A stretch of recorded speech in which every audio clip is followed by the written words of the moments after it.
President Trump's recent executive order on drug pricing tried to answer some questions a lot of us have been asking for a long time. But it also raised a bunch of new questions. So what does it all mean? We'll find out on this episode of ShiftShapers. Change either energizes or paralyzes. The choice is yours.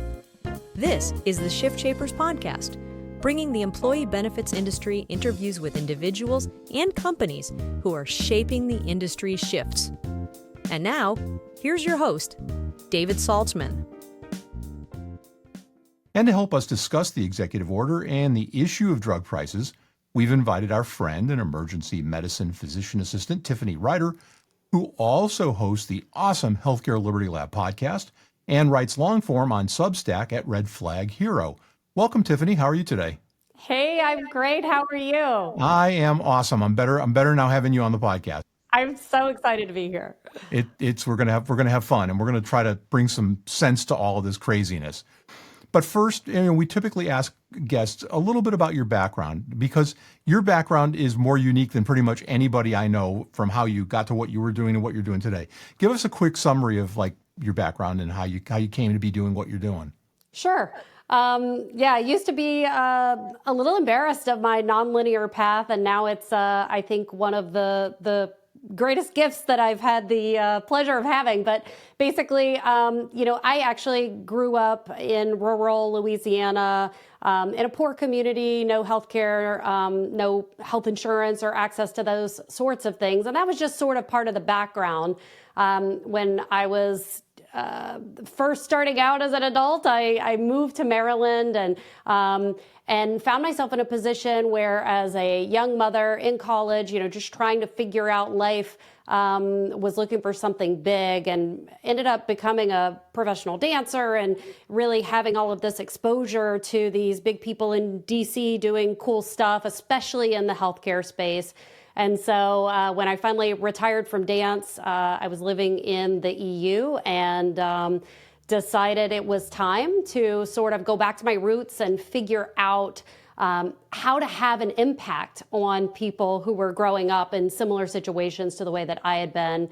Was enrolled in medical school, moved overseas, finished up here, and found myself in rural ERs as a PA.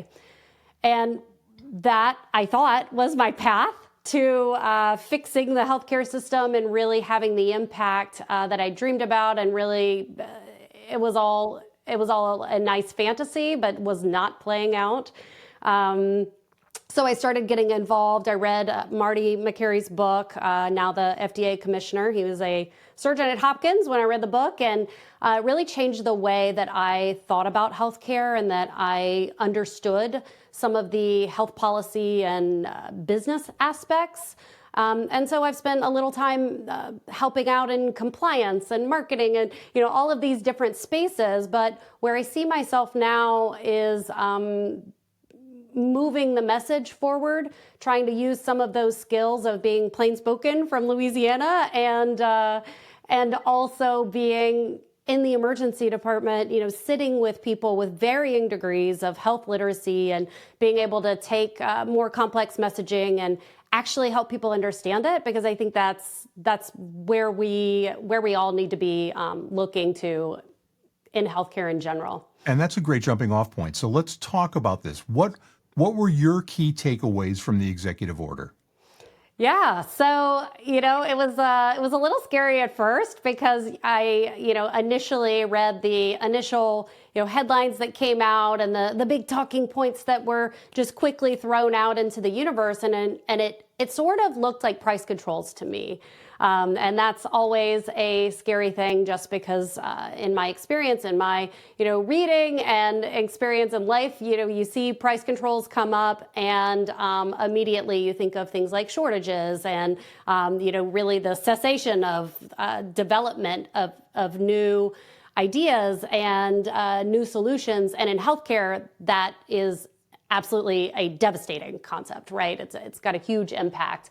But the more that I have looked into it, to be fair, there aren't a ton of details on exactly how the nuts and bolts of all of this are, envisioned to work. But, through watching the press conferences that, again, Marty McCary has given and President Trump gave officially the day he signed the order, and reading through the White House information that they've put out, it looks a lot less like price controls and a lot more like almost like we see things playing out in the normal marketplace. My husband owns just started a coffee company of all things. It's a product-based company.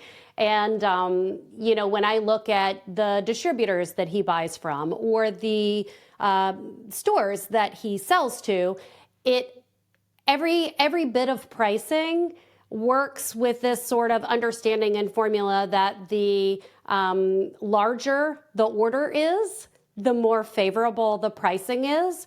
And given that Americans represent only 4% of the global population, but we are actually providing 75% of pharma profits, I think that does speak somewhat to the fact that we're sort of not operating in the same way that every other industry is operating. And this executive order seems to be an attempt to rectify and sort of course correct some of that. Yeah, I mean, even if you make the argument that there might be a drag on development of new drugs and whatnot, the question is, why would you require one country to subsidize all of the other stuff? Why wouldn't you spread your development costs over your entire marketplace rather than just one? I mean, it's kind of a rhetorical question, but then again, it's not. So I digress. The executive order seeks to set up what they call most favored nation pricing. What does that mean, and what do you think the impact might be on us mere mortals here in the United States? Yeah, there's a spectrum to look at impact, and I've attempted to really find diverging viewpoints on this, and basically the spectrum at the moment, from what I've seen, runs from it's actually not going to do much. It's a big nothing burger, or it's a PR stunt, which, as far as worst case scenarios go, that is not the worst one I could imagine, right? To this could, if it works the way that it's being envisioned, absolutely change the entire landscape of people's lives, like real people's lives who are paying for these drugs. Something that I have been, contemplating that I haven't really seen much discussion around is the part of the bill that talks about creating a direct-to-consumer path.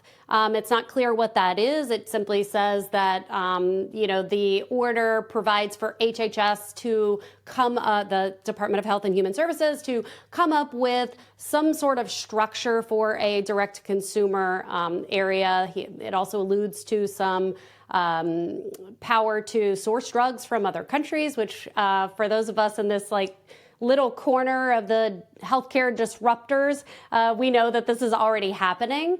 But something that I think is particularly interesting about that, as far as outcomes go, is when you think about other industries, again, like maybe a new parent who needs to buy a car seat or a crib and has never done that before, you have no idea sort of what the pricing is going to be for those things, like what to expect, what's available in the marketplace. You go to Amazon or whatever, you type in the search term, and then you get an idea. In healthcare, if I have never really paid attention, I've never had a chronic disease before, and my doctor prescribes metformin, I have really no idea what to expect. Why is the CVS metformin a different price than maybe Walgreens, than maybe my independent pharmacy? I have no way to shop, and I think the some of the unintended consequences certainly might be not advantageous to different stakeholders in the marketplace. But one of the unintended consequences that I think could result from this is really that consumers have a place where they can go and start to inform themselves on what's possible and what to expect in regards to drug pricing. You don't have to buy it through this direct-to-consumer area, but you at least start to get a a transparent overview of how healthcare works. And that's something that I kind of love. Well, it's kind of hard to imagine that it won't have a significant impact, assuming it gets implemented. And then there's a long way, as everybody knows, there's a long way between an executive order and actual implementation, especially around things like drugs, where there's efficacy and safety issues and all of that kind of stuff. But an example, yesterday I went to Walgreens. I picked up a medicine after Medicare, after my Part D supplement, which is healthy. It covers a lot. My out-of-pocket was $144. If I call up my buddy at the Canadian Med Store, who's been doing this importation stuff direct from factories for years, and I get the same drug, my price is $140, which means that someplace between $140 and the quoted retail price of the drug, which was $1,600, there's a whole bunch of people making a whole lot of money. And do you think that's part of the reason for trying to go down this path?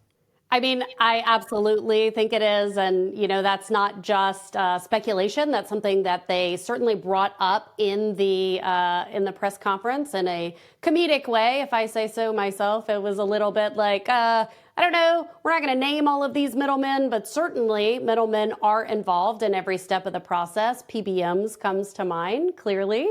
But I want to go back to something that you said about research and development, because I think that, bipartisan discussion and efforts and promises, quite frankly, to reform and address the escalating cost of prescription drugs have been going on for years. And every time, this really comes up, one of the big arguments against doing any sort of reform is, look, we believe in, capitalism to whatever degree, we believe in free markets to whatever degree. And if you take a company that exists, pharma, right, whether it's Pfizer or whoever it is, and you tell them, well, we're going to take away your ability to make profit, then obviously that has an impact on how much they're willing to invest, because the return on investment has now decreased. What I thought was really interesting about this approach is that the goal of this order and of the way that it's structured isn't to decrease the profits of pharma whatsoever, right? But if 75% of the profits are only coming from 4% of the population, then what if everyone just pays a little more? What if the deals are just structured a little differently, and it makes this equalization effect? And I love that, right? Because I feel like that argument and that concern, which as a clinician is concerning to me. I want pharmaceutical companies making drugs that are impacting lives. Not a lot of those products don't have a large effect, but some of them do. And I think that this order has the potential to lower prices without having those negative effects. And now, a word from our sponsor. You're not just an advisor, you're a game changer. Forget cookie-cutter off-the-shelf solutions. That's yesterday's news. It's 2025, and it's all about delivering bold, custom-crafted plans that truly make a difference. At the core is a razor-sharp self-insured framework, but the real magic? That's in the high-impact point solutions you strategically layer in to slash costs and supercharge member outcomes. But let's be real, that's where the headaches start. Hours wasted sifting through endless options, wrestling with integration issues, and fighting data sharing roadblocks. It's a time suck, and it's holding you back. Not anymore. Meet BenePower, the AI-powered game changer that builds killer plans in minutes, not hours. BenePower doesn't just curate the best point solutions, it makes them work together seamlessly, streamlining communication and driving collaboration like never before. With BenePower, you're armed with an end-to-end AI-enabled solution that makes you unstoppable. Spend less time piecing together a patchwork plan and more time selling. Your clients get unmatched ROI, and you become the go-to advisor that everyone's talking about. Want to take your game to the next level? Visit BenePower.ai or schedule a demo at info@BenePower.com. Find your power with BenePower. And now, back to our conversation. One of the things that you said a moment ago as the predicate to your answer is in a free market. Yep. This is not a free market. No. What we have today is probably the furthest thing from a free market that you can possibly imagine. So to a point you made earlier, if we start getting transparency and if consumers get information and if there are multiple pathways to be able to buy a drug where I don't have to go to A, I can go to B or C or D, then we're approaching a free market. And that logic might hold. Today, you use the T word, so I'll bring it up again. We have no transparency. If I didn't know the folks at the Canadian Med Store and know the owners for the last 25, 30 years, it would never have occurred to me to call them up and go, hey, this drug I'm taking, this Eliquis stuff, what does a 90-day supply of 5 milligram Eliquis, cost if I take it twice a day? And I would never have known that it was almost exactly the same as the copay I'm paying after two different kinds of insurance, which it turns out is 10% of the retail price of the drug in the United States. Tell me in what universe this makes sense. David, I am, I don't know if I should be happy or sad that was the example that you brought up, but it's, my heart is racing out of my chest. This is the perfect example. So let me give you an example from the emergency department.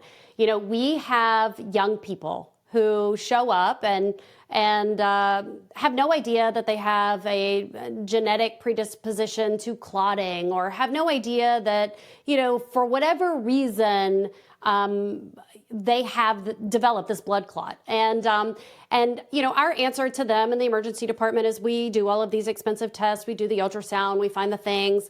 And then we say, okay, whether it's something that, was caused by an outside situation or something that is just, you're predisposed to, either way, we're going to go ahead and put you on this blood thinning medication that will, reduce the likelihood of really terrible things happening in the future because of this problem. And it's infuriating because it's such an important thing to happen. It's such an important treatment that we believe actually changes clinical outcomes that we are unwilling to allow a patient to leave the hospital until we are certain, beyond the shadow of a doubt, that the patient is going to be able to pick up this medicine. And the reason that I have spent many shifts that thousands of clinicians, I'm certain, have spent, hours past their shift, like on the phone with social work, figuring all of this out. It isn't because this drug is some sort of like special unicorn that we can't find somewhere. It's because it's so darn expensive that we know the patients are, not likely to be able to pick it up when they get to the pharmacy. And so anyway, it creates all of these barriers to care for pricing. And maybe you say, oh, okay, well, this comes from this very special plant or animal or whatever, and it costs us, this much to make it. But that's not the case. If it's not the case in Canada, then how is that the case in the US? And I think we're not playing games. This isn't a political game. I brought up the thing about free markets because the talking points from pharma, right? For example, one of their largest lobbying organizations, their talking points were, we oppose price controls at any level, in any way. And that's not what this is about. It's not about finding the contrary opinion that isn't really congruent with reality. It's about figuring out how can we help the patient in front of us. And as clinicians, we don't really have the power to necessarily change all of these things systemically. And we need our health policy leaders and organizations and our, president and other people in power, Congress, to actually step in there and intervene and help us do this. And I hope that is what is happening. Well, it's, you raised the rock and let the critters scurry out. So I'll follow it out hopefully out into the sunshine. There isn't an organization on earth that spends more money lobbying than Big Pharma. They were the first people in the White House when ACA was being considered. They're headed by a guy who's a former congressman from Louisiana who certainly knows his way around. They spread loads of money around on Capitol Hill. Yeah. Do you think that we're at a tipping point now where I know the four guys who are at HHS are unicorns. They're unique. You got Marty McCary, who you mentioned earlier, and Jay Bhattacharya, and Mehmet Oz, and Bobby Kennedy, who is certainly the outlier. Mm-hmm. Do you think that they will maybe be able to rally their friends in Congress to maybe take a different path than just sucking up funds from Big Pharma and doing their bidding? I would say that is probably my primary concern when I look at all of this. When I see an initiative like this and I get really excited about the world that this could create, the reason that I tell myself to just calm down and not get too worked up too soon is because I'm not sure about that. But I am forever an optimist, thankfully, I think.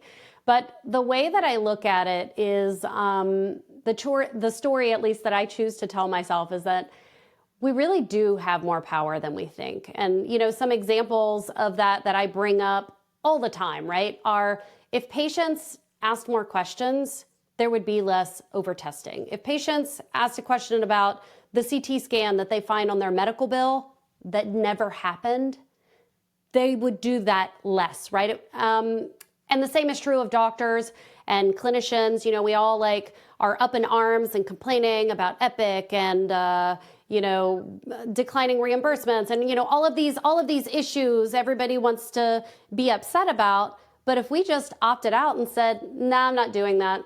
I'm actually not going to treat diabetes and heart failure and this wound that won't heal in my 76-year-old patient in 7 minutes.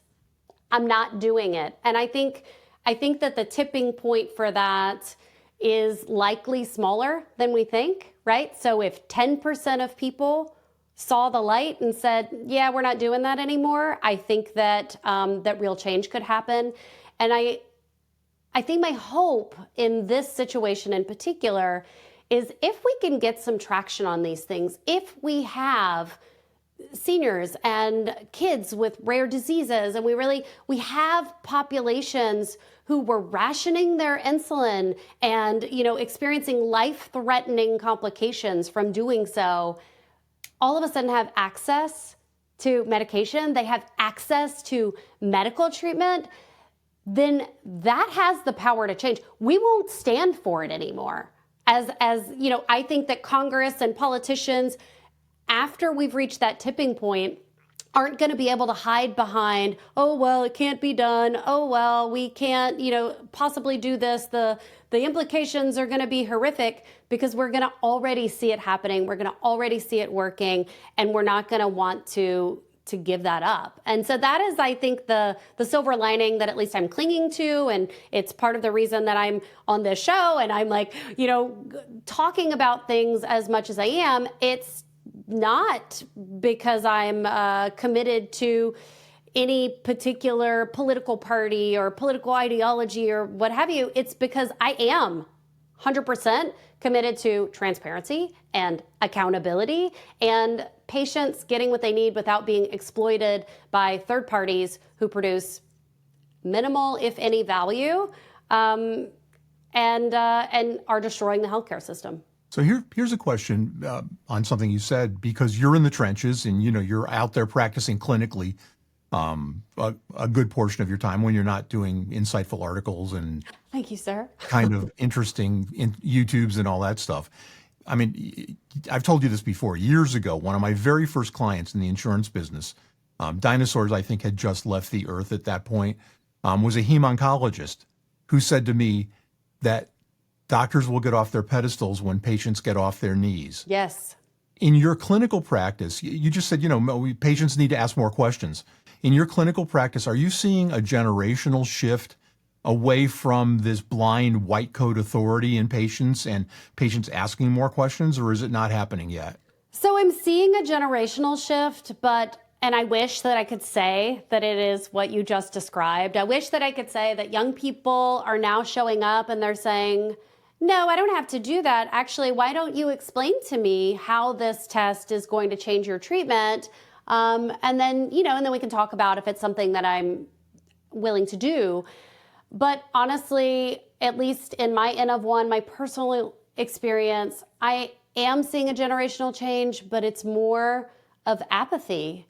I think that young people are just beaten down, right? They don't believe like the older generations, I would say, my generation and maybe before, they don't think, oh, doctor knows best. Of course, doctor, I'm happy to listen.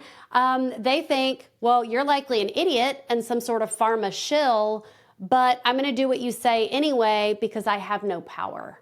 And essentially, I mean, that's heartbreaking. That's devastating to think that there is a generation of young people that are growing up and continuing to follow the same patterns of just doing what they're told.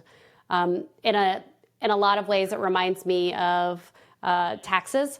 So, there have been many years that people are like, oh, you should ask your CPA about this or that or whatever. And I'm like, I'm not paying a CPA. And they're like, well, why? You could save thousands of dollars because you're just throwing money away by not following, these, taking exemptions that whatever I could, or, whatever the terminology is that I don't understand. And my answer has it doesn't make any sense. And when I sat down and I reflected and realized, why am I doing this really stupid thing? I'm a smart person. And the answer is, well, because I feel like I have no power. I feel like I'm going to get screwed no matter what I do, so I might as well not try. And it's really, that's what I'm seeing from patients. A wise man not all that many years ago said, power is never given, it's always taken. What's it going to take, or are we so far around the bend that we're going to have to blow up what's here today in order to get to patients saying, hey, I'm in charge here? I hope that's not true. But I will say that one of the positive things that I have noticed in the financial crisis, essentially, that we have in healthcare is that the trajectory that we're on is not sustainable. And I don't mean it's not sustainable for poor people or for people who make minimum wage or for factory workers. I mean, it is not sustainable for anyone.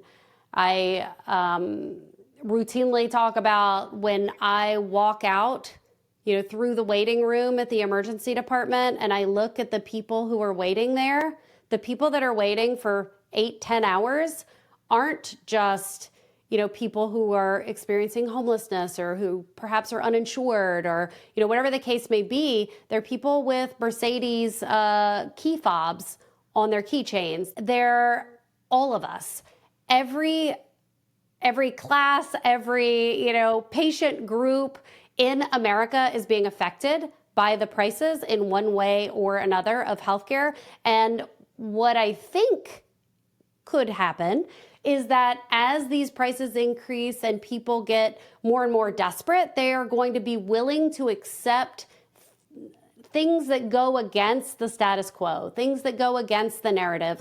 Maybe they're willing to go to the pharmacy and ask the pharmacist, hey, I usually use my insurance, but could you tell me what the cash price is for this medicine? Maybe they wouldn't have done that before, but when your medicine's $10,000 a month, you're willing to ask that question a lot easier, right? So my hope is that as the industry stakeholders continue to be more greedy and things continue to go up, is that patients slowly come to the realization and then, they realize that one alternative model works and is true and provides great care, and then they're willing to try a new one and a new one and a new one. But either way, I think that's where we're going. Whether it's that, we aren't willing to try anything new and then the whole thing blows up and then we have to, or if it's that, incrementally more and more and more of us are willing to try things like direct pay or direct primary care and, all of these alternative models. I don't know, but I certainly hope that it will be a soft landing. In the meantime, folks should check out your YouTube channel, Healthcare Liberty Lab, and also, your longer form stuff that you write on Substack at Red Flag Hero. Tiffany Ryder, thank you so much for being our guest today. It's been a pleasure having you on the podcast, and I can't believe I waited this long, but thanks for being here. Thanks so much for having me, David. I hope we talk soon.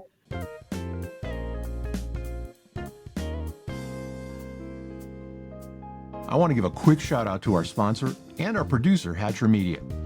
Hey, if you need podcast production or professional graphic design, Josh Hatcher's the expert to contact. For more information, visit him at hatchermedia.net. That's HATCHER media.net. This ShiftShapers podcast is copyrighted content and may not be reproduced in whole or in part without the express written permission of ShiftShapers Solutions, LLC. Copyright 2024.